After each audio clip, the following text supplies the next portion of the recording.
I just want to read. I got it. Yeah, we're supposed to record everybody who comes. Yeah. Welcome to the Woodstock Housing Committee meetings for July. Well, when our classes go in, they, but the seniors. And they do the better. No, it's too I was complicated. just gonna say so.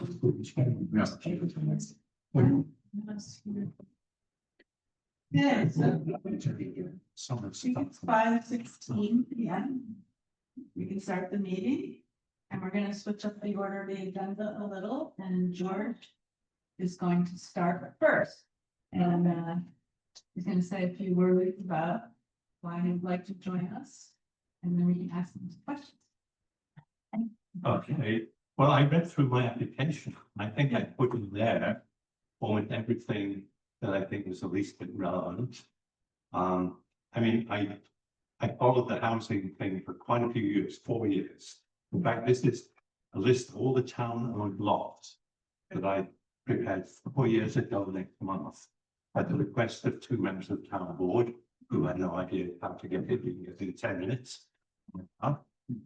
On the Oscar point of view. And I've been following, I've attended some of the meetings, I've watched some of the Zooms, I made a lot of comments towards the zoning revision committee. And I'm very honored that Catherine and John asked me if I was interested in being on the committee. I did once was asked whether I wanted to be on the planning committee, and I said no. I thought that's too much stress, especially these days. And so one thing I was just going to add is, you know, I've always gone along very well with people that I've worked with. I have been a manager both in the pharmaceutical industry, research section, and in academia. And that was, I always say, that was in the pharmaceutical industry many years ago, when it was much more benign than it is today. I was working in a British company that had subsidiaries all over the world, including the United States company. So I'm really not going to go on. The only one other thing I was going to say is that when I was young, I was pathologically shy about making any sort of presentation in public. Obviously, as a career as a scientist, I had to get over that. I have made hundreds of presentations. But the thing I always enjoyed most about making presentations was answering the questions. So please ask me any questions you'd like to ask. Well, I have a question related to the work you've been doing with John on parking situations. in Yeah. town. What are your basic observations about the parking and how it's being utilized? We've got a hell of a lot of it that isn't much used. Yeah. You know, I first started to look at this after meeting with John in March when I met him at Como, because, you know, as we know, I found the Como deeds, and he said we can double the amount of parking there legally, and we can double the parking down low. And I think among the 357 spaces you've all got linked to the Google Sheets, I think, Yeah. where you can see what we've been doing. And have only been like 2 days when it's been full down there. And even on Friday, the lots up here were half empty. And they're always half empty. And I spoke to one or two people who couldn't live, for example, would love, and they would love to have more parking down on the lower corner and more foot traffic through their stores. And the other main thing I made this point to John, is the parking is so badly signposted, people don't really even see that there's parking. Lived here for years. I didn't know there was parking up here. Well, I came here as a tourist, you know, 15 years ago on a weekend, and I couldn't find anywhere to park, so I left. Right. And then you couldn't see. Yeah. And it says town offices municipal parking, and that sounds kind of just for official. Exactly. That's true. So, well, you've seen the spreadsheets, so you know, basically, John suggested we catalog the number of spaces, empty spaces, but I personally found it easier to catalog, to count the number of occupied spaces. It's easier to see cost than its spaces. And like in the lower comma, there is no marking whatsoever. If that was probably the proper mark out, you'd get 10 more spaces. So, I mean, I thought of doing this, but I heard, like some of the Democratic forums, board, one person, I think I won't mention, raised twice the question, we can't afford to lose parking Right. in the context of Mountain View. Yeah. We actually have a lot of parking. John made some other suggestions, I noticed in the minutes, including using the playhouse parking, Right. but as I pointed out in the email to John, they've just installed gates there, which I think is to deter people Yes. from parking there. Yes. When they're not against that. Okay. So anyway, I think, we're going to do this through the end of the summer, but the bottom line is Saturday is very busy, unless it's dead. Yeah. Holiday Monday is completely dead. So, I don't think we have a big deal. Obviously, up here is a lot of bar. Yeah. And a lot of people wouldn't want to walk. John said, I mean, people need the exercise, let them walk. Exactly. And the other thing that came up is the Wednesday market, which I go to every week. Okay. That hasn't always been a Mountain View, as you know. Right. It was in the house front and then in Rock City Road Park a lot during COVID. That could easily be moved. John actually thought that it would be great to have it here. We have more parking. Right. spaces. It's part of the design they're building, part of the Energy Field renovation is proposed pavilion to the farmer's Oh, market. yes, right, but So eventually, but it's And years- a lot of built housing anyways. I mean, that is such an expensive proposition. I'm not convinced that we need all Yeah. of it personally. We definitely need something's doing there, and I had some suggestions about that too. Anyway, If I can make a quick comment, Mhm. I agree with you completely, and that is, I do the flea market every weekend. And you would think, and so many people come through, and you would think that there would be just catastrophic mess over there with the parking. But always there's enough parking for that, and that is a flea market with quite a few vendors and a lot of customers come through. Yeah. So, anecdotally, you don't think that there's parking, but there is. You're right. yeah, John suggested that we actually looked at it, say, twice on Saturdays. Yes, And in the evenings, if there's a common event, Right. which there was only a big one once, and I went there, and there was still space in both lots. Yeah. Of course, people would like to avoid paying the now $10. Right. Yes, they can avoid it. But yeah, I don't think, thank you. That is what I was mentioning. Any other questions for George? No, I was just to say, I was interested in your application, you mentioned grant writing, that's something we talked about, so. Yeah, I Talk know. about that experience. Well, I know those were grants to people like NIH in a different era. And a lot of other things, foundations and so on, but scientific. So I think it's very different from what we're doing here. And I did send my application, it was my least favorite. Sorry, I missed. I did all stuff. We all Yeah. suffer.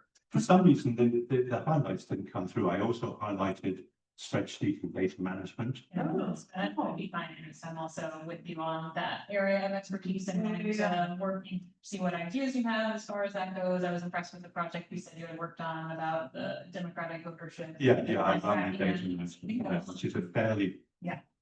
Demanding, Yeah. Yeah, I don't. technically demanding. thing. Yeah. So- By the After way, 3 years, I've mastered I it. just want to say I moved my registration because of your effort, Yeah. but I didn't know it was you. But I. Well, I deal with it. Postcard. Yeah. My New York City residents Oh. said, "Well, could you consider moving your registration to Woodstock? Because it'll have a much bigger impact." Yeah. So I did. I mean, that's the reason, that's the reason I originally moved mine when I saw there's an election here. They someone won by 17 votes. I think it was a state. Yeah. The library lost quite. Oh, the library is another thing, yeah. But yes, so I do the whole data side, and a colleague on UCDC, which is Andrew Cohen now, who just took over, is the lead. And we're not doing that this year. And the reason we're not doing it is not just because it's an off year, but because there's a mayoral election going on in New York City. Yes. And I know that at least my neighbors say we want to vote, in this election. in New York City. Very, very. It's in the postcards I have. Yeah, then we'll go back and make a major shift to do this. And I'm only able to do this because I did a lot of analysis of stuff, DNA, data stuff. So I knew how to use the databases and I knew how to use Excel, but I didn't know half the commands I came out with Excel. So I'm happy, but there isn't any good thing that you guys need to do. Excellent. I did find out something else. What was that? I didn't come through. Zoning? Oh, let me thank, yeah, I mean, I've kept an eye on the zoning proposal, et cetera, for a long time. I hate misinformation that goes down from this. I actually made, again, another thing a few years ago, which I've given to several other people, comparing the lots in the current and the proposed viewing in terms of density and size and stuff like that. There's not much different. I made specific suggestions for that. And also I have renovated and now built houses in the scenic overlay, for which I prepared the application myself, because my architect didn't know, had never done it. So I became very familiar. So I keep an eye on the scenic overlay stuff very much. I've attended many board meetings, and I remember Laura's meetings where they've been discussing this, and there's some interesting things in there. So that's really my, I mean, I don't have an intrinsic interest in zoning, right? But it's part out of necessity and then an interest. I mean, look, I retired 12 years ago, and well, maybe 10 years ago, and I've got spare time, and I moved to Woodstock. I bought a house in 2011, and I've been living here full time for 10 years, essentially. My partner, she was working for longer, but she likes to spend more time in the city than I do. So I'm up here. I trained for hikes on your road from Hutchins Hill. It's a great walking road. Oh, do you still do that? Some, yes. Really great. what do you have a past one? I had a baseball hat. Oh, no, someone was, Somebody else, anyway. anyway, you'll You'll keep, be abstract, but it's a great road. well, people do that. And, Someone else will probably. I do it a lot, but not in the dust. So the problem there is dust. And I will declare an interest here. I spearheaded a group to try and get the road even paved. The only thing that we actually got was the 25-mile-an-hour speed limit, which, considering the state of the road, doesn't make a lot of difference. But there are still a few people who drive 40 miles an hour. Very dangerous.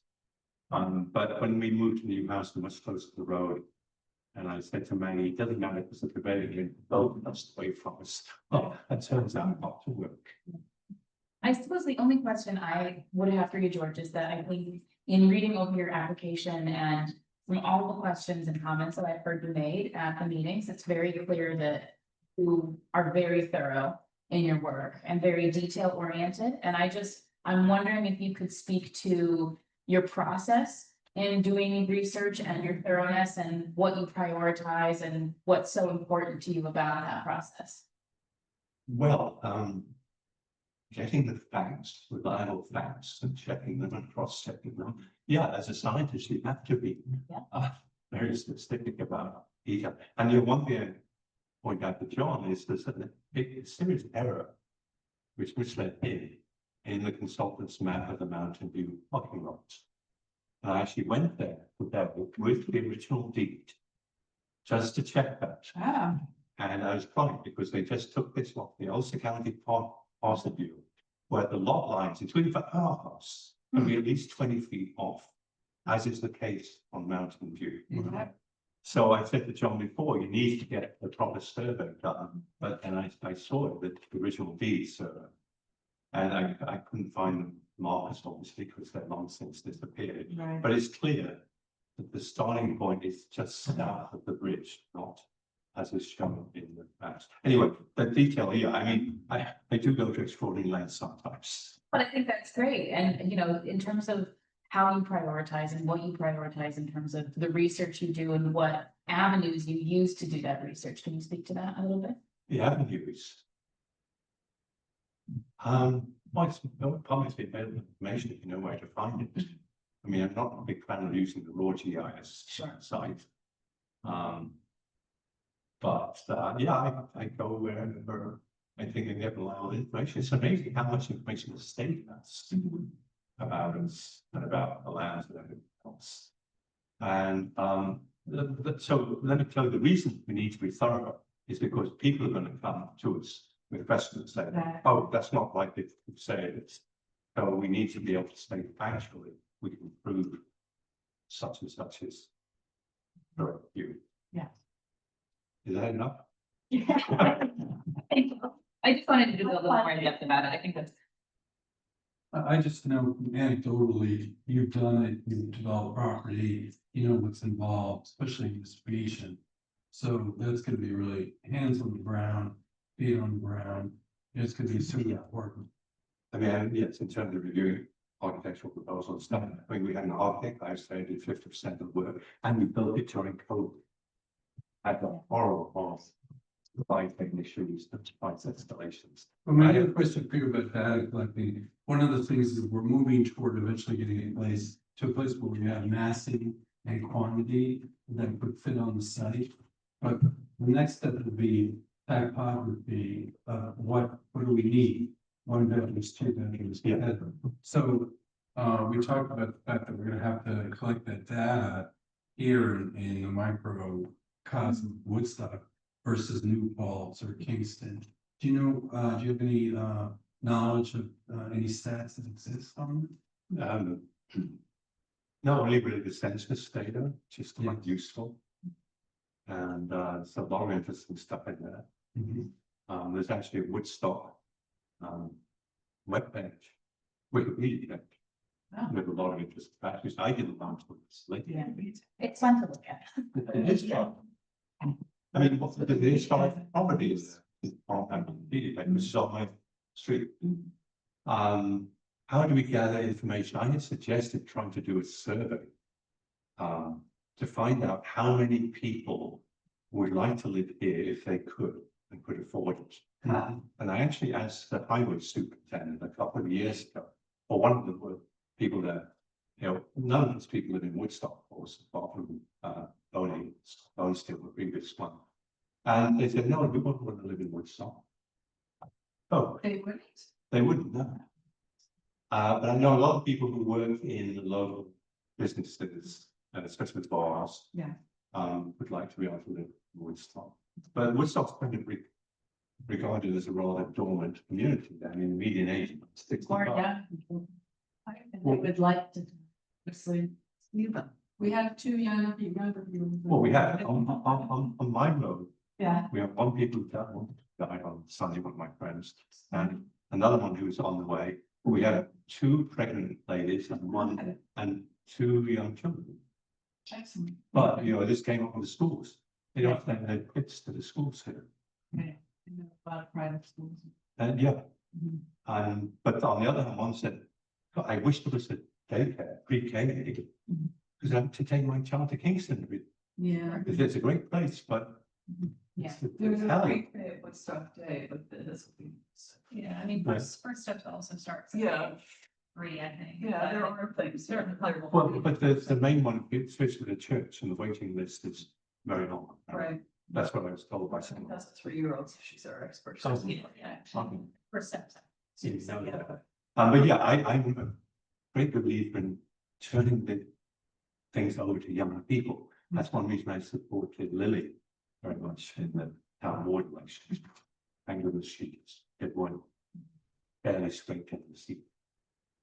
But yes, I mean, I just printed out today the minutes of a planning board meeting in May 29th, which was billed as a workshop meeting. The reason I did it is someone just started development on my road. And like there was every 5 minutes, there was a huge truck full of stone going up there on Friday. And I thought, oh, I know who it is. And I thought I'd seen this in the planning board, but it was a sketch plan meeting. And it turns out it was approved. It was approved without a public hearing. I mean, I have no problem. And I walked right up to the site, which is an elevation of 2,000 feet. And it's, you know, it's nice, but yeah, so I printed out the approval of this thing, but most of the first stages were this so-called workshop meeting. I have to ask Peter sometime exactly what is a workshop meeting. There's no agenda, but there was something in there when somebody said, "Well, Woodstock's just a town for tourists and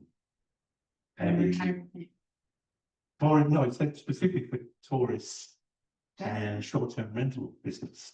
It's like we're just outsourcing it to be a resort, That's not. which I don't want to see. I mean, I met a lot of people which stuff's going to be here, met hundreds. Most of the names are. And I like it here very much, and I would like to do something, not do something to enhance stuff. I know we would have a lot of opposition. I mean, you've probably all read the New York Times article about the development of the Woodstock. Comments. I always mix up the whole comments. Yeah, that's why I hesitate with stock comments. Which Susan supports, because a big supporter of. But it's that took 2 years, and I think it was there that Rocco was saying, voters saying we don't want to have anything more to do with Woodstock. Which is why I was pleased you invited me to that Yeah. focus group, and we had Rocco people. Anyways, I fell off. By the way, if we prepare the way. Yeah.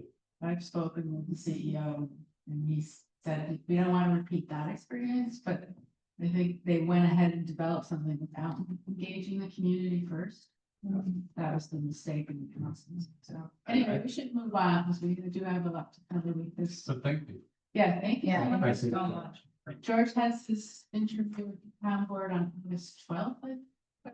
Do the 12th or the 19th. I hope it's not like yesterday's town hall. Yeah. That's an executive. Executive Yeah. session. The next executive session Yeah. before the town. Exactly. Yes, let's hope it's not. All right, so, I do know everyone. yeah, Better one. so we have our station report from Fisher's Associates. On 3 properties, Mountain View parking lot, Cena Highwoods Road, and the 31 acres in Zena known as 3 Mile.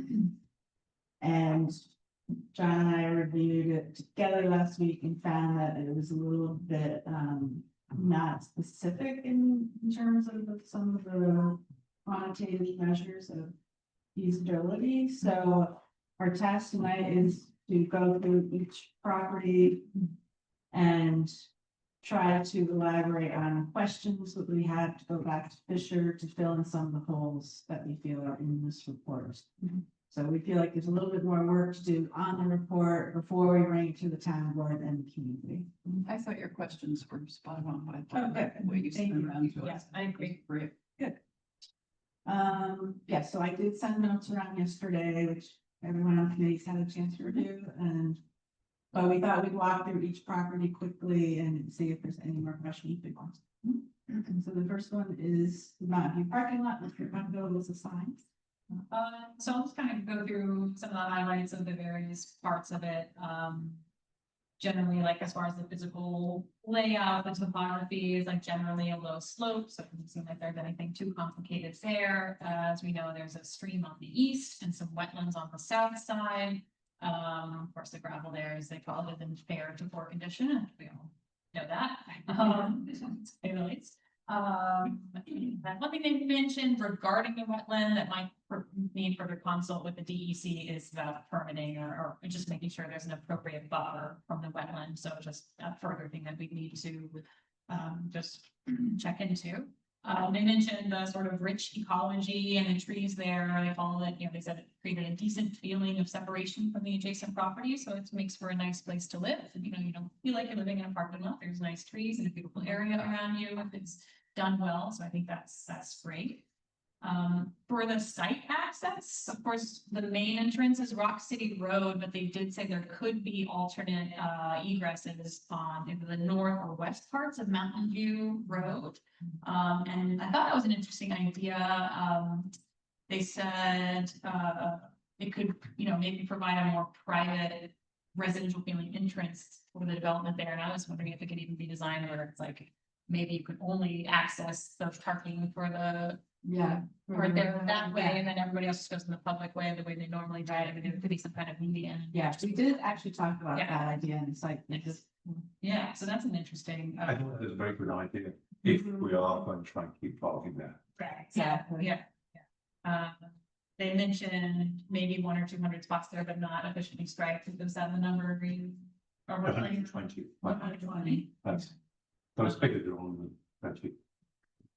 Utilities, they said likely would need a new tapped connection to the existing service for each building. Sewer service, I think you could tap into it, but you would just need like a new, I don't know, I'm not very familiar with how that works, so it didn't look like there was any issues there. But I know that you had flagged a question about the water capacity, because they were making an assumption there, that something to inquire about. Just further more about the water, they had quoted like a gallons per minute figure, and you were wondering if that was like normal, and I don't know if that was, but I know that the one that this one has access to is a 50 gallon per minute rate. So I think the one you were questioning was the 4 to 40, so. maybe Right, and there was one that was, the 31 acres is like to 5 gallons per minute, which doesn't sound good.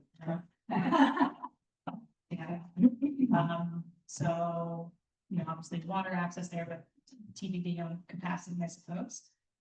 Drainage, just talked about stormwater runoff, but maybe needing some additional permits with the New York DEC just to comply with runoff needs for drainage there for storm runoff. We noted the environmental concerns being between 2 cemeteries and maybe having hazardous chemicals in the ground. So that is something that we would want to be able to test for or know more about before moving forward. They mentioned zoning and George, maybe you know a little more about this, but how it straddles R15 versus the HC. I think it's currently mostly R15, but they said if we were rezoned to the Hamlet commercial, it would help with some of the setbacks and the open space requirements. But George had a different rating against something there. It says clearly 1.5 The whole thing. on the zoning The whole thing. maps, the whole Okay. thing is 1.5, Yeah. which they actually said in part somewhere in that. report. Okay. Yeah. What I didn't understand is why they were proposing changing to HC rather than HR, which is hybrid, that's the residential. Right. Well, apparently, yeah. But I mean, I haven't looked at the part code, so what they say The setbacks, they said would be smaller. would be for hand advantageous. commercial. Yeah. Yeah, because we have a little more space. Okay. Not a ton of space, but a little. No, that's something we have to Yeah. check because Right. somebody might pick up on that, saying, no, this is not, city not commercial. Right. But Yeah. That's, But the other thing they mentioned, and this is the part that I want more clarity on, is, they said if you did it in the 1.5, it'd be one way, and then they proposed if you got it rezoned for Hamlet commercial, that would also be more advantageous to the open space requirements, because they said with the 1.5, you would have 50% open space requirement, and you wouldn't be able to keep parking there, because that doesn't count as open space. But with the 25% requirement, you could keep for some parking. So it sounds like in the current zoning, we wouldn't be able to keep parking there perhaps, and I just don't know how that works currently, being a parking lot. They still have to go through the planning board though, and Yeah. this is such an unusual Yeah. situation that I don't think you can just follow the code. Sure. We'd have to make an exception.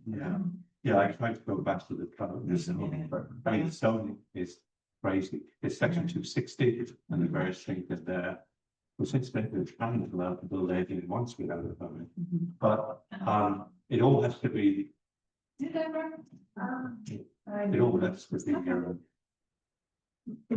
has to go through the planning board, and they actually have quite a lot of discretion. But what we're going to think about is having the answers for all people.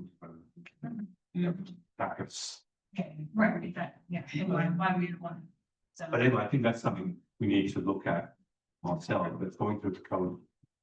Right. They did mention like how many unit buildings you could accommodate in either of those zonings. So the current zoning could be maybe 5 or 6 unit buildings. With the Hamlet commercial, maybe 8 6-unit buildings. We're looking at 30 to 36 versus 48 total units max. So there would be more you could get out of it with the different zoning.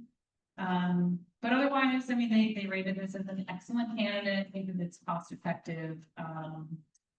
Most cost-effective site for one reason compared to all the others. So it definitely seems like the most buildable and attainable as is. You know, in regard to the number of units, my feeling with that is we don't want to try and cram as many. If we want to, there's 2 central part of the aspect of the village. Right. And so it's got to be something that looks okay compared with what's around there. Yeah. We obviously more of the pack in the cheaper comes for you. Yes. Can I just make one other point? I looked into this embalming chemicals. I Yeah. think this is nonsense. What? Sorry, we have to check with this, never, but they're primarily formaldehyde, methanol and neutraldehyde. Yeah. Methanol is not going to persist anywhere. Formaldehyde breaks down very rapidly in the ground with the action of bacteria. And neutraldehyde is just a slightly bigger version of it. So I really don't think, and there are houses around there. That's what I was wondering, isn't it? Right next to the Yeah. cemetery. Yeah. Yeah. Sorry, just jumping in the middle of this, but just for my own environmental planning experience, I would say that they would probably do a phase one anyway. If they're going to be doing development on that site. To be tested. And DEC environmental, like there's a phase one environmental sort of assessment form Yeah. that the DEC, you know what that is, and so that kind of gives you the basic information, and then if it required a phase two or more extensive testing, that comes out when we Or go did you have a chance to look at the documents they sent? a little bit. I believe that's a phase one, no? Isn't that what they sent? Phase one, environmental assessment? Oh, it's part of the report. Yeah. It is part of the report. There's one environment, site is just an So they didn't embark, they did phase one and they're Phase one. recommending phase two. Well, they didn't rank any recommendations. That was one of my frustrations. They said, you know, should it be considered or you might want to do this type thing. I'm like, well. Yeah, but they didn't say it accelerates. And formaldehyde is volatile, it disappears very Yeah. fast in the air and in water. The main issue with formaldehyde is people exposed to the formaldehyde gas, people making foam and stuff with plastics. I have people work in the funeral home business, of course. They have to take precautions. Yeah. But the good thing is we're on the main border. It's like, does it matter? I I mean, don't- ground to me, Say they that. that, but if you're water. It's really. Personally, I don't think it matters. Right. They did say that in the summary of that parcel, that since the water isn't coming, we're not using groundwater or wells. It should be good, but it's like, we need to know, right? Because people may ask, Yeah. if they see that in the report, Yeah, they're gonna, I agree. is that a problem? I have to have the answer. We No, have to have it's not an a problem. answer, yeah. Exactly. And how would they test? I don't actually know. Right. Because it's shady done thing, Right, depends right, where this take their samples from. I think the best way to test would be to get water samples from the wells on the adjoining properties and see what is. Aren't they on water? I mean, on. Yeah. Oh, I think they're okay. all on town water. Oh, yeah, yes, sorry, Yeah. stupid. But that is Advantage you very have, important. yeah. Point. Yeah. In any case, you want to make sure there's no contamination. But if there's contamination on the site, that's another problem, Right. not just for. Right, and do you think any of the neighboring businesses or homes have already done that and have that information anyways? Or probably not, because it's. Well, we could potentially ask, there's that new business that's just opening up, the Denata, right across from Colony. It's gonna be, it's not a dispensary, but it's gonna be like a non-alcoholic lounge, and they're gonna have. and stuff, yeah. Honestly, I'm very excited for that, but, I would also say that they just opened or are in the process of opening their business. So if they've just been going through checking the water and, seeing what resources are available to them, they might be a good resource to reach out to just to see what they found as they've been prepping. Colony's been set for a long time, so I don't know if they have any continued information on that, but they would because they've just been working on What it. is the name of the new business? The Denata is gonna be the name of the non-alcoholic lounge, and I unfortunately do not remember the name of the, the cannabis lounge that they're opening. Are they renting that building? I don't know, actually. That's a really good question. I'm not sure if they're renting or if they own, but yeah. Oh, it's owned by Jeff Pons, so this one. Wow, yeah, And then originally they wanted it to be dispensary, Right, yeah. but they Yeah. gave up on Now that. it's a Well, because I think Woodstock was only allowed to have. Well, we've So got, they're calling it a cannabis lounge. yeah. Yeah. That's not a dispensary. No. No, yeah. Yeah. But you can bring your own pot? I don't know, I assume that there are still rules in place in terms of what's legal for New York State, you know what I mean? But, yeah, I just figured that they probably would have better resource information depending on what they had to deal with. If it's a lounge, they are gonna have to use water if they're making beverages and offering food, which I know that that is part of the plan. So they would definitely have that info. But again, but this should be on the main. Well, I mean, yeah, it's definitely possible, but if they ran into any other issues, you know, Or if they already had a testing bed with the chair. Yeah. Right. yeah. Yeah. Any other, I don't wanna go through all of these comments that I sent around yesterday, but so if anyone has any further comments that want to add. No, I thought you did. Yeah, I thought you did a very good I job. tried to did everything. Oh, yeah. So also I wanted to point out the buildable area, which weren't very specific about in Yeah. terms of how many units. Yeah, that was very. We did talk about efficiencies in one bedrooms during the site visit. Right. But they didn't say how many of those units would go into each building, so I thought that would be important for them. Then not, like when they said, no, I could fit up to Don't say the number. 5 or 6, Five or six, but I'd like to know exactly, are they talking about studios, are they talking about? Oh, like how big What is are it? they talking about? Yeah. It's like 5 or 6 buildings. 5 or 6 in a building. Right. So those are 2 stories. Because our discussion that day was that we were thinking about workforce and Sure. seniors. Yeah. But yeah. Yeah, I'll just highlight. So just looking at my bookmark pages for highlights. Yeah. It said that, Fisher said they were going to interview adjacent property owners. Did they do that? No. Well, I think that would be good to do it in an early stage, just in case there's any Yeah. serious opposition. Yeah. I mean, yeah, Yeah. I think once we, move Yeah. closer to selecting one or two. They didn't do a lot of the things, scope work though, so we have to figure out. They didn't do, not a lot, but they did do several scope work, so I'm not sure how much to come back to that way.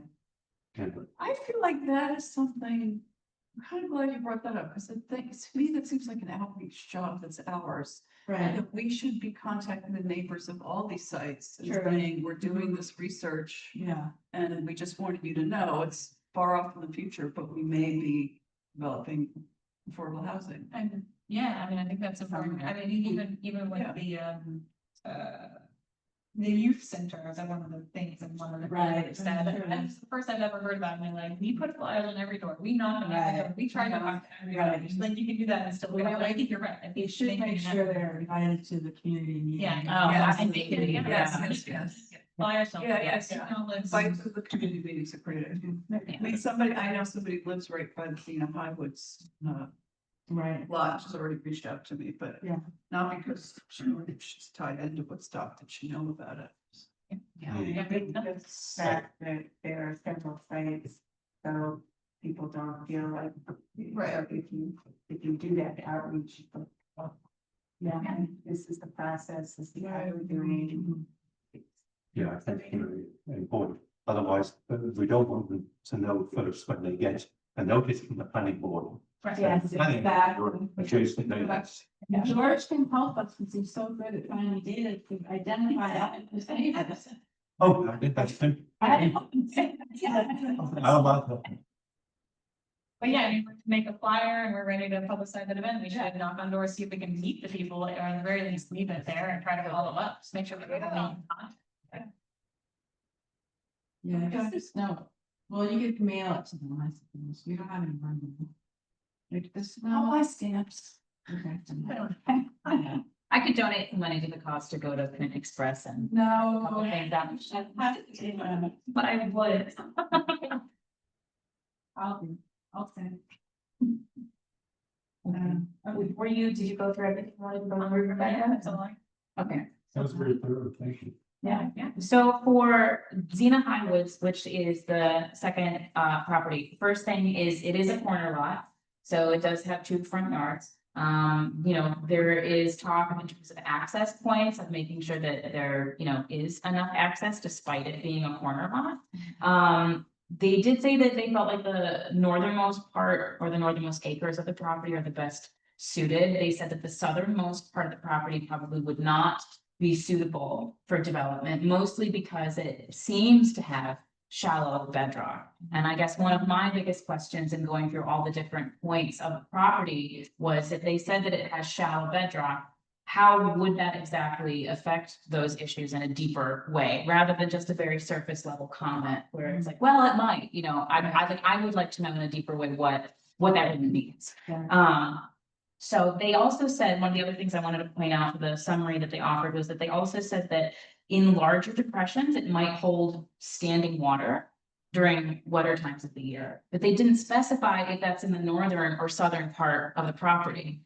So if, It's the southern part. Yeah. I felt like there was depressions. Do you remember, Gregory? Yeah. Wait, Yeah. I I was there. Did you want to go to that? No, I Yeah, had to leave. that's right. I wasn't there for the whole walk. Gregory, what do you remember from the site? We were on the northern part, that was the Right. first part we went into. Yeah. Yeah, exactly. And that was fairly flat and Okay. Yeah. even. Yeah, That's the But farm. clearly, once we got to the south end by Xena Rack, yeah. it started to waver and go Yeah. into rivets. Right. all sorts And of so my concern is if they're saying that the southernmost part would, you know, be the most buildable. No, potentially- No. Oh, I'm sorry, I got myself confused. Sorry. So, but I do still think that would be something to, you know, at least consider. Yeah. So I got myself confused. Sorry. So they did say also in terms of like the land type that they think that it used to be used for farmland and said that we might, you know, want to look into, you know, permit and approval implications for that. I personally don't know like the in-depth, you know, like meaning of that necessarily. So that would also be something that I would personally like to do more research on, just so that I have a better understanding of that. They said that for, you know, the plants, you know, pretty standard, but they did say that it would probably benefit to have a forestry management plan because it looked like the trees were not particularly healthy. Right. Which is another thing that I was concerned about, because again, depending on where the trees are on the property, if anything is built, if the trees aren't very healthy, if there's like a really bad storm or something, I think the possibility of like a tree falling, you know, or something like that would be Right. something to take The into. trees aren't that large. Yeah. So it's not as much, I feel it's a hardship to take down some trees there. Sure, And there's kind of thin and they're not good looking trees. Yeah. So, okay. little blunt. When you I say think that, that for, what she was saying with forestry management was you could make this ecology better. sure, just like build it up a little Took bit, care of yeah, it. Yes, it has been neglected, so, yeah, yeah, It's 11 acres, so yeah. it should be possible with a small, Yeah. somewhere in there. I'm not sure about the neighbors are going to think about it. Yeah, we've already got one letter from a neighbor, a email from a neighbor who was not happy. Oh, well, But we will reach back out to him. to declaration of interest, one of my colleagues owns the next but one house there, a weekend house. Half the houses there are weekend houses. And of course, David Clegg and Karen on Lauren Court, your ex district attorney. Because you know. That's- For the site access, they did say that obviously there's the Xena Highwoods Road, but they also mentioned Lauren Court as another possible site access. They said that they would have to install a culvert, so that wouldn't interfere with any drainage on the road. They said that Lauren Court might be simpler than the Xena Highwoods potentially. They thought it was short though. Yeah. So it limits. Very short. So you would, one of the final notes was that you would have to develop that more, to make sure that it would be more easily usable.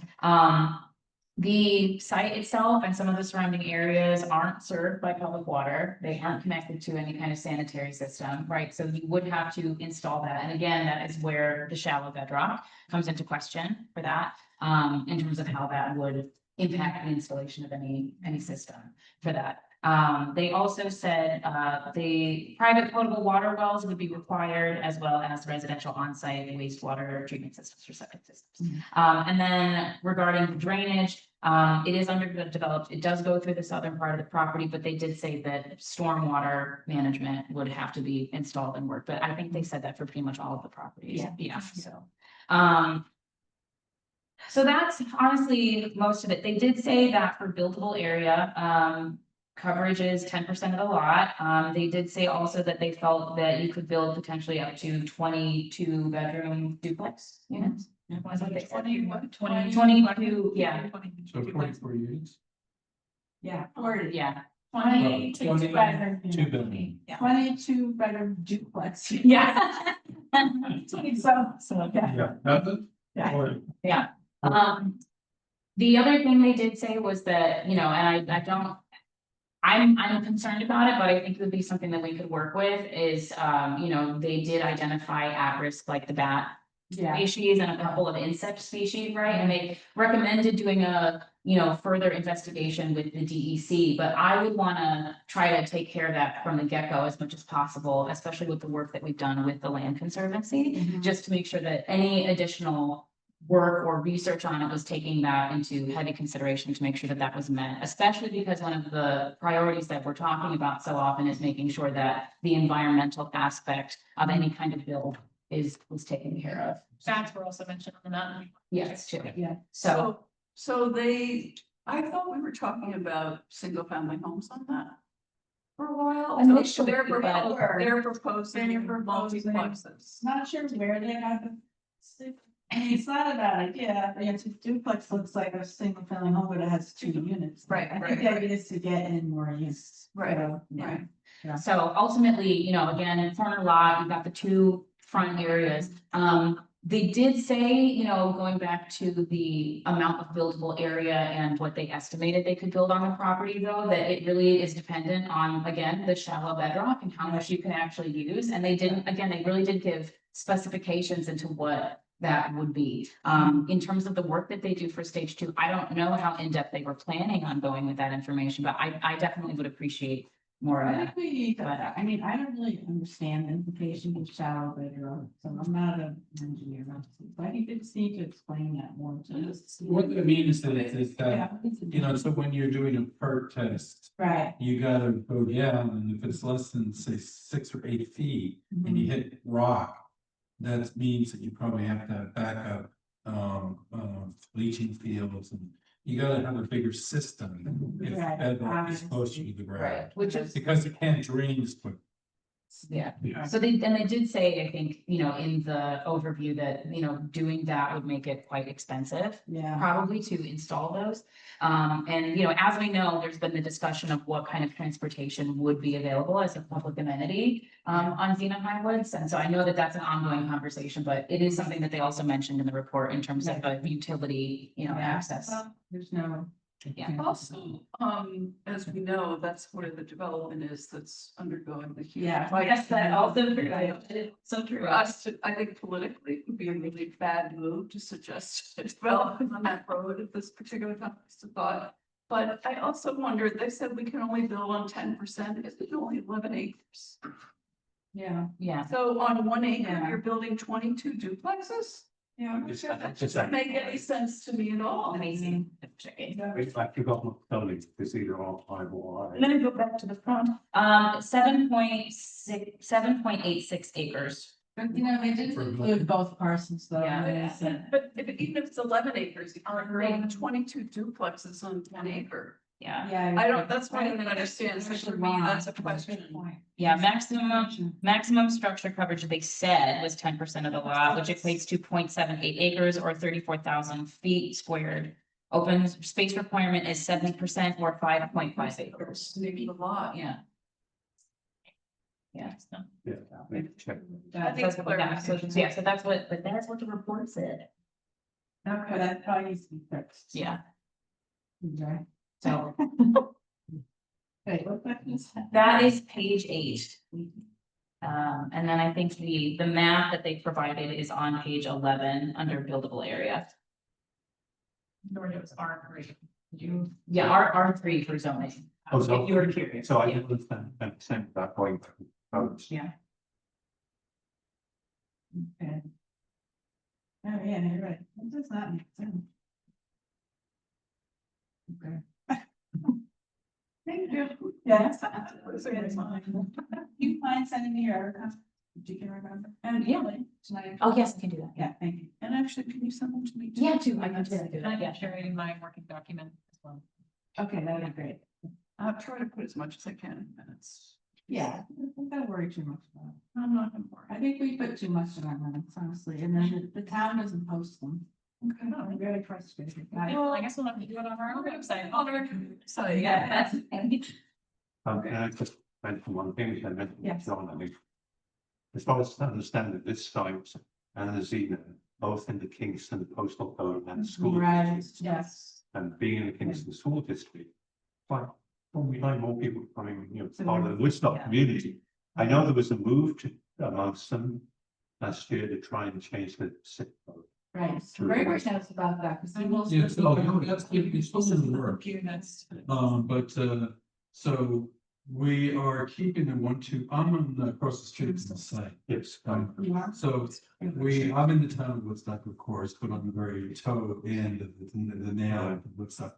But the thing is, they did change it so that we can write with Woodstock on the driver's license and also on our mailing address. But, my house, 31 Xena Road, is, the, Ontario. School district. Ontario. Yours? Oh, It right. is. So I'm just saying, Yeah. it's not Kingston. I'm not Kingston. Oh, you So school that's not district? Kingston School Okay, District. Ontario. I'm sure. It's Ontario School District. So it varies, it's like Yeah. patchwork down there, Like- your neighbor could be West Hurley, Woodstock. What, I'm not sure about this in terms of the school district.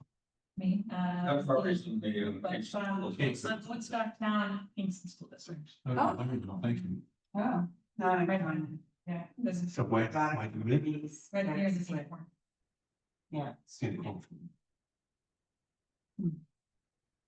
Anyway, that's, Yeah. I just, yeah. No, Final point. but I don't know, I mean, it's since we higher school taxes, I don't know if that affects anything there. Kingston, yeah, so I remember one person mentioned that. I think the school's fine, but Yeah. I it know, just it- it may affect people with children coming in. But it's not from- it's also a little far out from. what- Yeah, we don't have to worry now. I think Yeah. Right now, our focus is what questions we need to answer. And then. Yeah. Eventually, we'll be eliminating one of these parcels. So Right. we're not gonna try to do.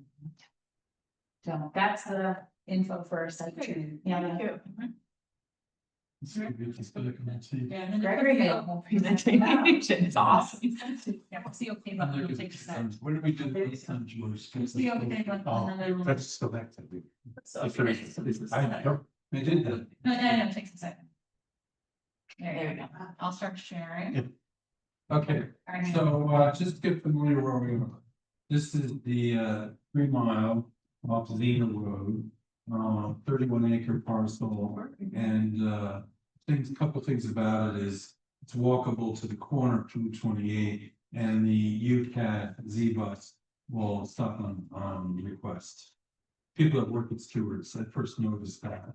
They wait for the bus, they dropped off by the bus. Also, you're just a short walk up to the post office. That's the West Shore Post Office.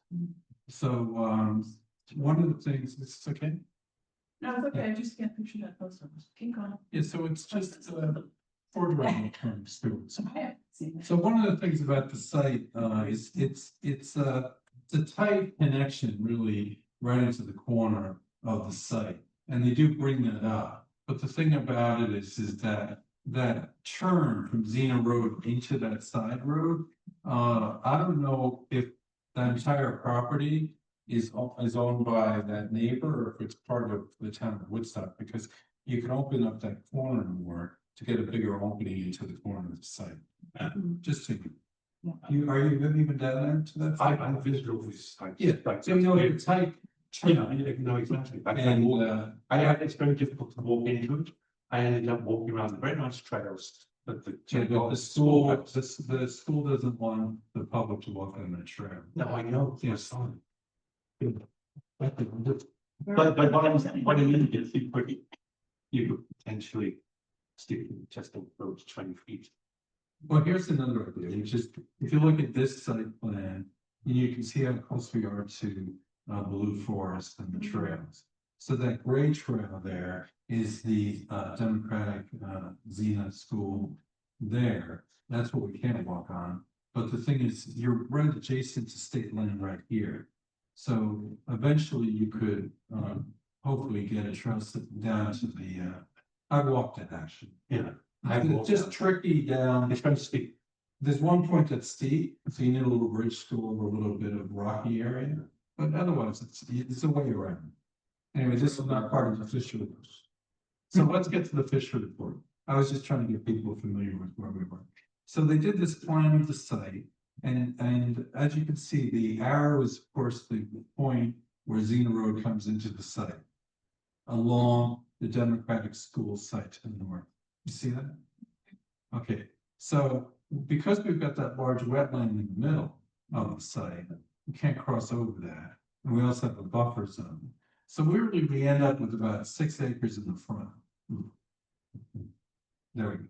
6 acres in the front. And what they're showing us here, and this is where I think we can ask a few more questions, is the yellow line, that wraps around, they're saying that's really the buildable area. Because that little green pink area, there's a slope there on that site. Let me go to the next slide. So we walked the site, so we know what this is all about. So the top end here on the left, this is pretty flat. And then you've got a cliff, which is quite beautiful, but it actually drops down about 30 feet. So they're suggesting the buildable area is going to be the top end and the bottom end there. So, so that's basically the buildable area, but it's definitely tricky. They show one structure there, which is the footprint that's 48 by 55, something like that. Wrote it down, but oh, there it is, 44 by 58. So they're also saying on the site that they think they can get 80 units, but I really question that with all the, you've got to get a driveway in here, you've got to get a fire department turnaround. So they really need to work on laying out the site to really validate whether they could get 80 units in there. So that's one of the things they wrote. Let's get to the actual report though. So so Catherine brought up the two main points, which I think are something to think about, which is one is the site is they're saying all the wells in the area have a very low what is that called, potable water Average discharge rate, of 2.5. So gallons per minute. yeah, so I mean, I live across the street and I don't have a problem with water pressure, so I don't really know what it means. Yeah. They didn't survey my property, I think, but Right. so that would have to be validated a little bit more. Mm. You know, the buildable area we just said. I mean, in fact, one of the strange things about it is they're saying that they're going to do 2 units in a footprint that's 44 by 58. That's 5,000 square feet. Are they the height? Well, I mean, it's 31 feet in that area, so it's like the town, which is, it's really 2.5 stories. So it's 2 floors, 2 floors. Yes. But you know, that's 2,500 square feet per unit. I mean, that seems very high. That's huge. I mean, typically, I think a 1 bedroom would be 1,200 max, even 800. Well, they were talking about 2 bedrooms. 1,200. But still, No, a it's 2 bedroom, I'll show you, I looked up some floor plans of some affordable housing units, and even a 2 bedroom could do 1,200 square feet. So, but that's a good thing, because I don't think they could get 40 buildings on that site anyway. So, okay, so let's just go over it. Complicated site, because you know, it's adjacent to the Blue Forest and it does have a lot of indigenous vegetation and also animals, a whole list of things. So the real question is, you know, how are we going to deal with that? And, you know, the ecological aspect to it. It does have a really abundant, we did see that when we were on the site. The trees there are These are amazing. beautiful trees. Yeah, absolutely. Is it part of the critical environment? The town, that It's not, I don't No. think Yeah, so. But it's adjacent. It's adjacent. Yes. I don't know why it wasn't included. That's a little further down. So one of the things the Fisher folks were saying is if we cleared some land for the building on the 6 acres or 4 acres, 5 acres, that's like 15% of the overall site, that we would have ability to replant either around the new buildings or on the overall site to balance out, you know, the carbon footprint. So we did talk about that on the site, right? Yes. The site access are a little bit concerned about, but I think that might be sort of the road planning. And then this is a little more of the ecological thing. There's just a lot of wetlands, but we're not even gonna be going past that point anyway. So, existing utilities, one of the things they said was we were concerned at the beginning because there were some early reports about maybe some contamination because of the industrial sites. Yeah, that are yeah, all- that's what I was, They're not picking anything up on them. okay. I mean, Did it document that in the well, it said that page? they, I Yes. think it did, yes, yeah. Okay. so they didn't pick up anything, Okay, good. For at the all. petroleum bulk storage. Yeah. Mhm. So, stormwater runoff is an issue, but you know, you're kind of going downhill toward Blue Forest and we're not touching that area, so. You know, I don't know if that's gonna affect the house. This was a very detailed environmental review. So you know, a lot of species, look at that first paragraph, you know, bat species, insect species. So, you know, we can mitigate the vegetation, but I don't know what we do about the animals, you know, the species. One of the tricky things with the site, that, we just really require kind of landscaping is, if you really notice at the top end where the arrow is coming in, we'd have to negotiate over it's not a very big area, but it's a recess in the landscape. So we're gonna probably have to create some I type of remember this. bridge, yes, to go across the, you know, the recess to get to the site. But I did one thing, Catherine saw this, just kind of playing around with it, the buildable area.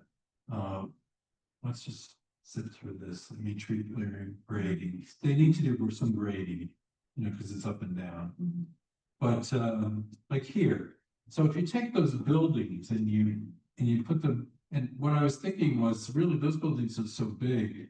You know, if you did 8 4-unit buildings and the rest are 2-unit buildings, you could get 40+ homes on that site probably with this kind of configuration.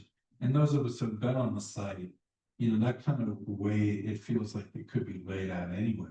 But the whole thing about the access, which could be interesting, is if you do all the parking and the driveways up at the front, and then basically people could walk into the units. Obviously, you need some ADA accessible units with parking right at the beginning, probably even with maybe underground parking under the building.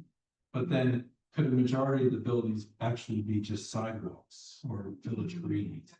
No, it was, did you do it for one? I just did both. Yeah, correct. Yes, Yeah. So- I didn't notice it, that's why I was. yeah, and then maybe like we talked about with the mountain view, if we can do the 2.5, 31-foot high zoning, you know, we could probably do parking in these buildings. You know, for the residents. Yeah. I mean, can the math work for something like that? Well, I mean, there are no immediate neighbors, that's one of them. Yes, well, you have one neighbor. Yeah. On that side road, but there are no other residential, It's quite a way off. yes, Doesn't that add to the cost of the building what's that? to excavate below ground? No, I mean, I'm thinking if you, 30 feet is, you know, you can get, if you have 8 feet and structure, you could definitely elevate the bottom just for, drive, Okay. floors, not even enclosed. Okay. And then you have 2 floors above We that. talked about doing that. We did, Yeah. that was the idea. So that would handle the parking, or at least the residents, and the rest would be guest parking. What's the bedrock situation? Well, Same for- they didn't really, I don't think they No, really it's had a shallow, but, shallow bedrock, yeah, so that would be an issue. It would be a big issue. yes. After looking at this report, I discovered it hard to find well data in New York. So I looked up a couple of my neighbors, and my almost next door neighbor has a well that's 725 feet deep. The reason being that it says from 40 feet down to 600 with solid bedrock with no water seams. And I remember when having well drilled many years ago, they say you don't really know what you're going to get until you drill it. So that's the real potential problem here, I think. Yeah. It's this whole area where the quarry was. Sorry, This whole area is still the quarries. Right, Bedrock, bluestone quarries. right. yeah, but I mean, the point is you don't get water out of bed, that's, Yeah. I learned. So just for example, in my property across the street. Yeah. So I'm up on the hill there, the whole front part of it is a ledge. I go down 4 inches and I'm going wrong. For some reason, the back side of the house, that's where the well is, and it was very easy to get a well. So it must be pockets. Yeah. Yeah, The point is that there would have to be some serious expensive exploration yes. done on this site, I mean. Yeah. And we don't, I mean, Engineers it saying it's prohibitively expensive to build. could be, oh, that's done, Yeah, the summary. But just one thing in terms of like the zoning, in terms of elevation, like if you ended up building in the lower part, the lower part is like 20-30 feet down. Right? So if you filled in the lower part and brought the grade level up, would that help with the would it help with the water? Would it help with the septic, I mean? Right, so. Yeah. Because you could do a field. I mean, the first thing the septic, they do a permeability test. Yes. Seen that, I've had it up. Yeah. And that's, you're really nervous when that's being done. Yeah. I mean, that would be the very first thing you would normally do, Right. even before you buy a house, you do a perk test, Yeah. Don't test it cheap, but the well testing. Yeah, the well testing, right. You all know that Woodstock owns 2 more huge parcels there, don't you? But they're Yes, very yes. tested. They're land. Yeah. And seeing the deed for this, I kind of wondered how Woodstock came by these properties. Does I anyone know, know? we wondered that too, but we don't have an answer. It was a foreclosure situation. Yeah, and it's a little strange about this site, is sometimes when you look at on the maps, that adjacent road sometimes shows going all the way through to 28 and then sometimes doesn't. So I don't really understand. It used to go to 28. It used to go to 28. Yeah. That little road. Yeah. I mean, it's the town road, it used to be the connection of 28 until they built a reservoir. And they stored the Xena Road around to intersect the basin. This is all, this is 120 years ago. Yeah. Yeah, which I had another question about this, since it's only one entrance. I noticed with the comments that there is a separate additional fire Right. road at the opposite end of the belt. So is that a fire requirement? Interesting. Because that's just a dirt, I live next door, it's just a dirt access off of Elm Quarry and there's a gate. But I guess it's there for emergency. It is. If they- Yeah, they've never used it, they always go in the other way. Yeah, but if there's a, Yeah. I mean, if there's a, Maybe they require. Yeah. I just, It might have been required. is it a legal requirement? Yeah. I walk through that all the time, so. Yeah. Very convenient. Yeah. But it's Which road you on? on Elm Quarry, back of Brook Cove, you go all the way to, there's a dead end, it goes house on the right, left of the right, by the stream. Yeah, well, I think we walked through there, there's a path through to. If you go to the left, my neighbor's house, there's. Oh, you're a on- left you're on. AOV, I'm just, right, anyway. So the question is this worth even pursuing based on what we know? Well, I guess the question now is, do we have more questions? I didn't put many because the report's fairly unencouraging. Yeah, the only question I had was about the potential contamination issue that they mentioned in the first one, and they didn't mention at all here, but, Well, they did say no, that they've done some testing. then they And didn't then find find anything. Well, one of the things too is testing the density and also cost to build, Right. But if we need 2 egresses, then we're screwed. Like I said, but Once you once look at But that, yeah, I- this other road. you can find out. Yeah, well, that's the whole thing. If that other road can go through. I don't have actually a map, but I occasionally do see on certain maps going through to 28. Let's talk Meadows only is one. There, yeah, you're right, we're there, there's only one access. So like That's that's wild. Yeah. Anyway, I think it's a daunting sight. I learned some. Well, it'd be amazing. Oh, But right. it's giving a challenge. I would live in one of those houses overlooking the Absolutely. Plus, you get access to the trail. Absolutely. So can you share that with me? Maybe what I'll do is put these all on Google Drive and put links in the minutes. That'd be great. Yeah. Yeah. I do that. So everybody send me your reports. Yeah. So you can see it on this one. See the little road there? Okay. Almost goes I to. can- I can- Some notes into it too, and then make sure that it's presentable. to Yeah, everybody. it's not presentable. Yeah. It's up to you. So that would be something worth I looking need into. to know for Fisher like tomorrow, because I want to get back. to Yes, you got it. I think I walked around through Yeah. the school on the air trails. It was so difficult. Okay, I think we should move on, because we still have a lot of things to do, and we're already almost 6:30 yet. All right, Sabina, you still want to do the? Sure, yeah, no, I made a little present, I made, Oh, I made notes. Okay. To find it. So Sabina attended this webinar. I went to a Zoom meeting that was organized by the Hudson Valley Alliance for Housing and Conservation.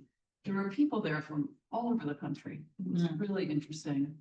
And but one of the things that they did was present some resources, and one of them was about recommendations for community engagement. And so Catherine asked me to read through it and just present a summary. It was created by New York State for climate smart recommendations. That's what Ken does. Ah. So, this is my summary of the climate smart recommendations for optimum community engagement. So the report shares the various levels at which municipalities can encourage community engagement when making proposals for climate change programs. But it seems adaptable to meet our own efforts in reaching Woodstock community members about affordable housing sites. It particularly emphasizes community engagement of disadvantaged groups, but in our work, that could be those less likely to hear about the housing committee or potential community events. You know, all the people who don't know what we're doing. The report states that patience and persistence are key to this work. The recommendations: when do we involve community members? The earlier the better. Who do we engage with? Look outside your list of traditional stakeholders. How should we engage? Make events more accessible to all and commit to a process-oriented approach. Offer multiple times and locations where events can occur. Hold events in locations such as a community center or places of worship. Provide a way to participate virtually, extremely important problem to solve. And once at the event, commit to listening and building relationships above all else. So for me, it just reinforced the idea of working with that group that John found who run meetings.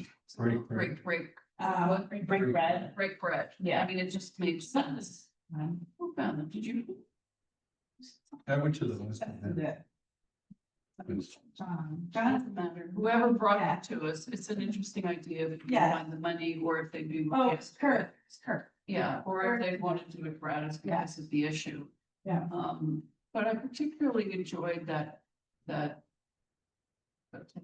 idea of reaching disadvantaged communities. We don't have a lot of poverty here. We have some, and those are definitely people we have to reach. But it's also just reaching disengaged people, I think. So Yeah. anyway, that's our challenge. It was, I really like this chart. You know, yeah, tokenization versus giving people a voice. right. And the tokenization is. It's advertised on the town website, it's held at a town hall, there's little consultant time left and. Input is posted on the website, like, okay, paying attention sort of, and that's it. Right. But then voice is having public forum early in the process, which would be our community meetings, so. You know, engage hard to reach community members, that's the hardest thing. Right. To do, kind of meet them where they're at. Yes, and then provide additional hours for participation, which is also hard, but the process informs the plan and you follow up with their input, so. I thought that was a good. Yeah, Good that was summary. good. Yeah. That's good. Okay. So maybe we'll sum That, Rebecca watched that? Yeah, unfortunately, I wasn't able to make much progress on that, but I know we can consider maybe when we want to have it ready, and we are definitely hoping to maybe link to it when we send out the newsletter, which would have been tied to announcing the community benefit. I think one thing that, we haven't spoken about is whether the town is going to support this separate website. Doesn't matter. Well, I don't think I can link to it. I mean, the supervisor needs to approve everything that goes on the website. On the town Experience. website. Yeah, so we can't really link to it unless the supervisor approves it, so. We need somehow to figure out how to have that. Station. Yeah, so anyway, we're just putting that out there. Sure. And, you know, things might change. Might Next year. change. Yes, exactly. Right. You potentially have. Well, it's two things. One is obviously conversation with the supervisor, Mhm. but you can have a conversation with supervisor and another town board member, and you Mhm. violate the open meetings law. You Okay. have more of a Yeah, conversation. And then the other thing could be at a point that you're ready to make presentation to the town board, just informational. right, If, you know, that question could potentially be part of right. the, you know, the issues that Yeah. you raised based on what the consultant said. Yes, I agree. Is there a liaison on the town board to the housing committee? Yes, there aren't any, you know, right now. It's functioning. Okay. So we're looking, so with like. So I'm just saying there's a process here, like, you're not gonna just be able to put it out there and say, Right. here you go, like, it's not gonna be. Well, should we start this sooner than later, or does that know that we want to be able, especially with the It new. depends on me. I mean, I'm not gonna spearhead it, I just feel like I'm a little overlooked. No, I mean- Maybe John could spearhead it, but. I mean, I'm happy to prepare something and meet with one or two Mhm. board members, if that's the way to do it, kind of explain what our goals are, and the kind of, you know, ways we want to reach the community in a more like, you know, dynamic way that we can. Maybe go in and. Yeah, that's what does. Yeah, and I'm just wondering too, is there, could be presented or could be discussed with either a separate website or a page, you know, a separate page on the website, and I The don't. town website? Yeah. I don't think the, what do they call it? The new Wire- website? Oh, the new one, The yeah. new one. When's I that? think the new one. Is that what they call them? No. Listening on that. I think it was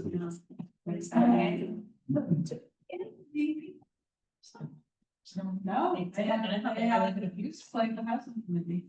but were they not allowed to? It's a task force, they couldn't just do, or did they, maybe they didn't even try. Sure, has a website, but I guess they're not part of the town. No, they're, it's family with stuff. No, you know, Ben put a proposal forward, that's one of the town Yeah, meeting. and then like the survey. Yeah. Yeah, exactly, I don't think we've got One of the anywhere. candidates kind of ran, but. So I think- at least one. Yeah. I just think the only way we're gonna get people engaged is if we have a place they can go. Right, after you say it's a process that we Right. have to engage in. Well, if we want to try and schedule a meeting sooner rather than later, Rebecca, if you want any help or if you want, you know, someone else to be there in that, I'm happy to do that with you. All right, so Rebecca put something together. Yeah, I can sort of come up with, I mean, if I can get it in a little better shape, where I can show them like, this is what we're ready to do, and this is what we want Yeah, to of offer this, and knowing I that. think but the you time have is an a huge idea. rush. Yeah, I okay. think this Okay. year, we're kind of waiting for Okay. the next 6 months. Okay. In some senses. Okay. You don't think we wanna have it up and running by the time we're a community meeting? I just feel like it's gonna be such a great resource to have a place to put things that people can go before the meeting, after the meeting. Right, I mean, I think ideally, yes, but are we actually gonna do that over August? I don't know.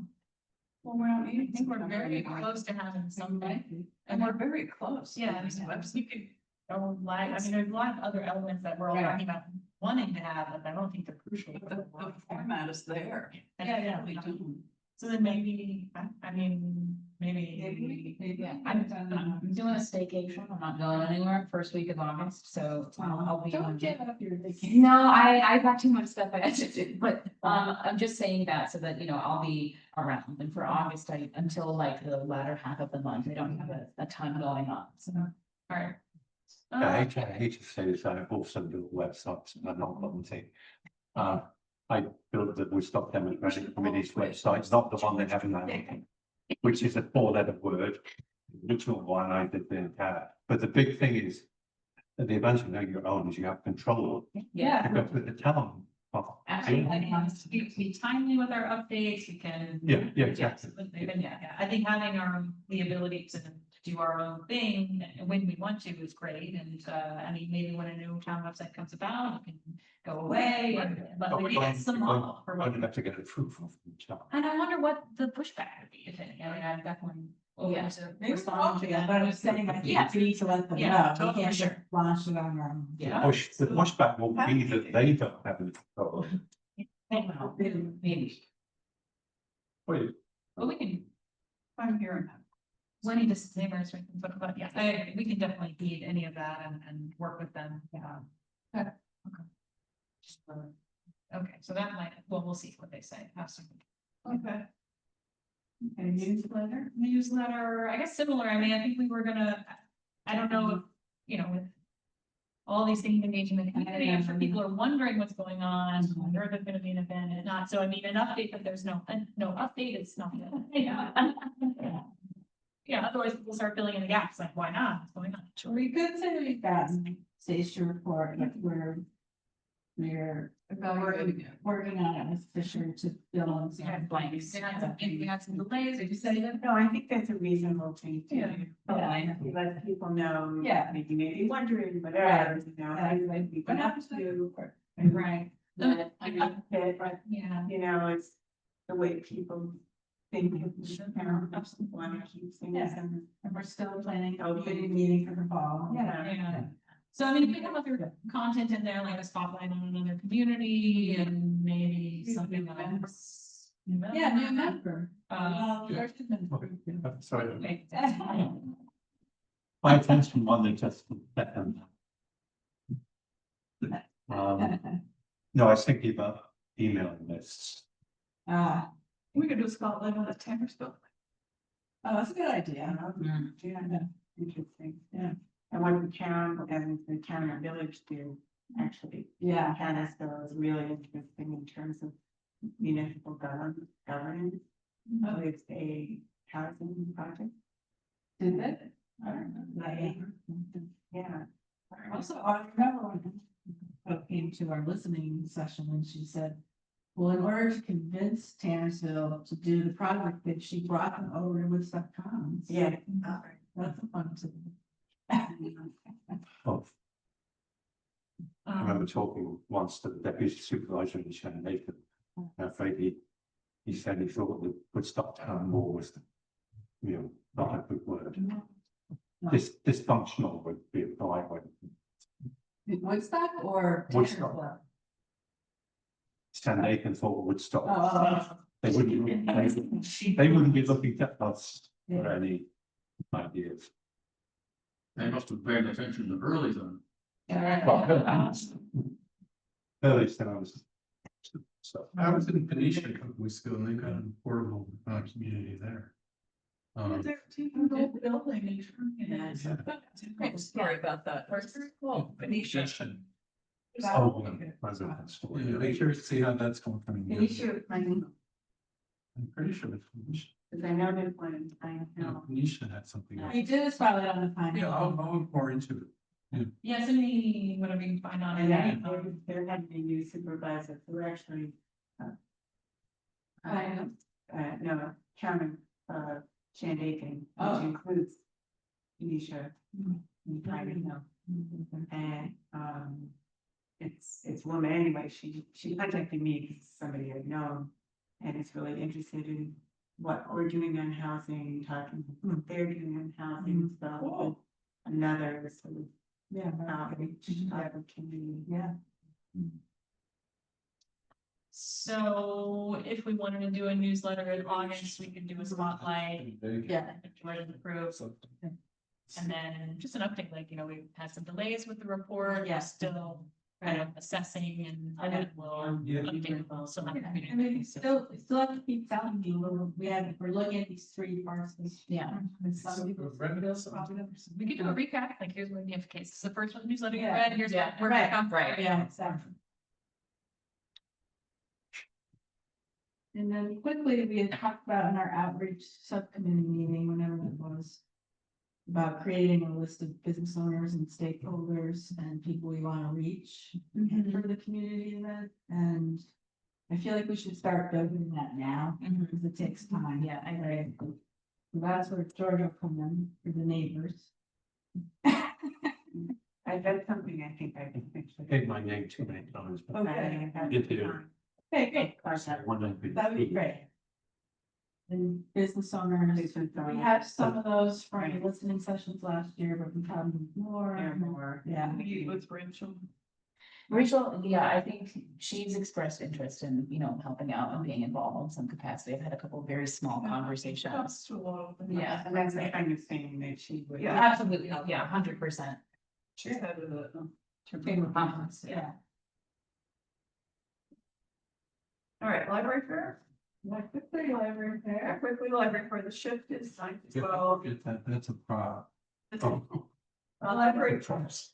9 to 12, Sabina and Deborah, putting set up, I'm bringing the table, am I taking that home with me? Yes.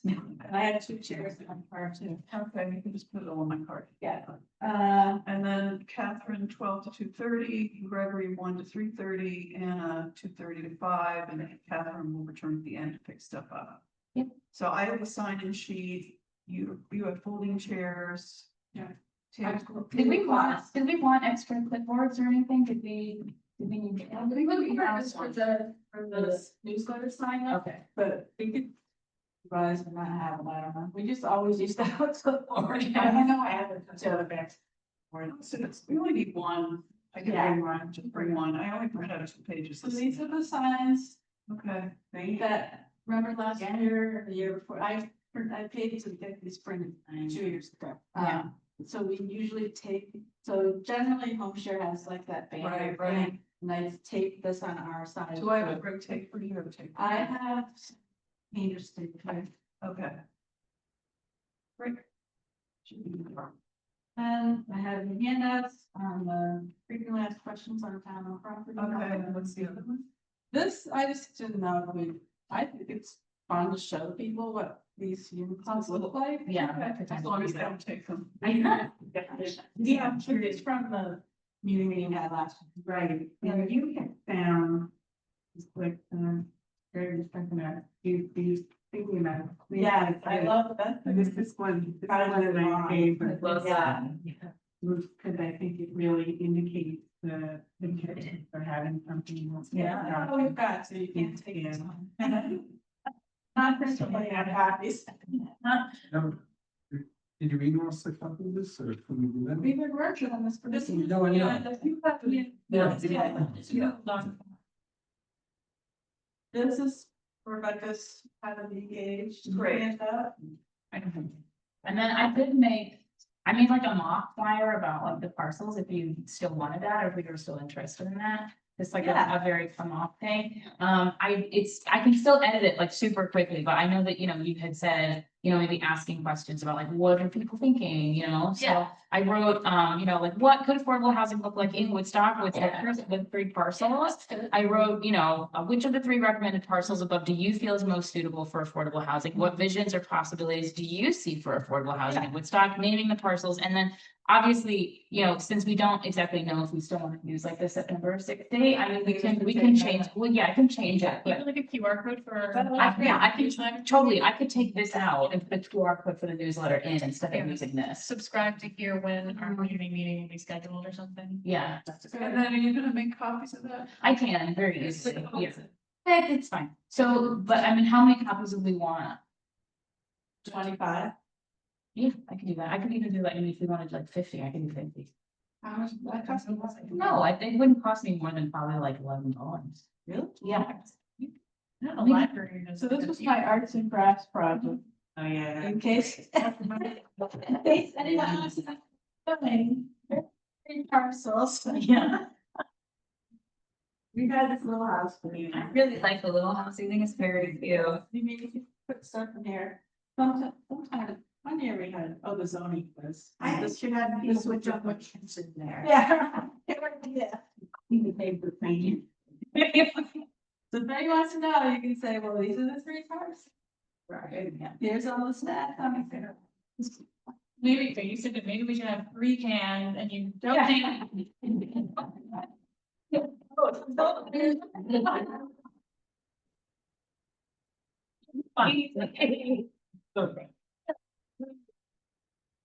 So try to engage people, you know, get them to sign up. for the newsletter. Don't sit in the chair, but. Yeah. And talk.